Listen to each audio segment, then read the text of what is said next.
The School for Good and Evil doesn't pass the test for franchise building. Although immersed in fantasy, The School for Good and Evil gets lost in another realm somewhere between Disney Channel fare like Descendants and more epic theatricals like Harry Potter. The latest attempt to rewrite fairy tales thus squanders plenty of big-name assets, a popular book series and Netflix's loot on what plays like a remedial course in franchise building. On-paper director/co-writer Paul Feig, best known for comedies before his female Ghostbusters reboot, looks like a somewhat unorthodox choice to adapt Soman Chainani's young adult novels, and what's on screen doesn't dispel that impression. While the inherent appeal hinges on approaching fairy tale conventions with a more modern, and pretty well telegraphed, sensibility, the long slog to getting there in this near 2-and-1/2-hour movie doesn't turn over many new pages.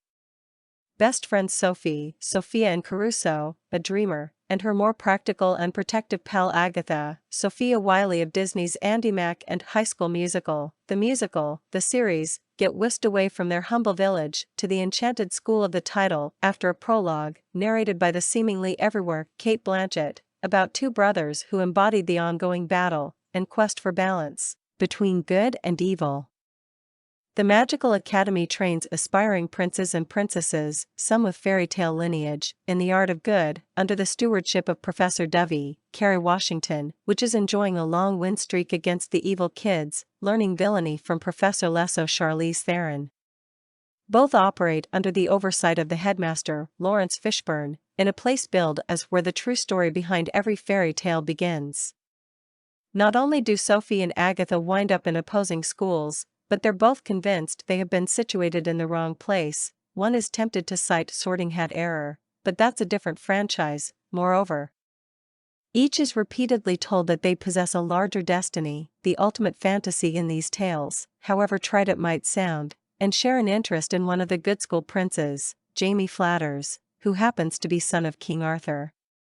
There's plenty of action along the way, as well as more wasted cameos, like Patti LuPone and Michelle Yeoh. The design is appropriately fairy tale look, from the anthropomorphic wolf guards to the sweeping castles, which, again, seemingly falls between big-budget movie and cable network original. Mostly, there's a tired, by-the-numbers quality to much of what transpires, even if the underlying lessons seek to expand on the familiar notions of heroism and love. Nor is the film as clever as it could be in playing off its well-known subjects, despite a few nods in that direction, like a brief snippet of the Sleeping Beauty theme. Netflix is perhaps to be forgiven for wanting a piece of Disney and Warner Brothers action in this fertile genre, with dreams of sequels dancing in its head.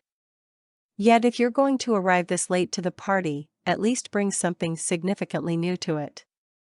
Granted, that's not an easy assignment at this stage of the game, but The School for Good and Evil doesn't pass the test. The School for Good and Evil premieres October 19 on Netflix.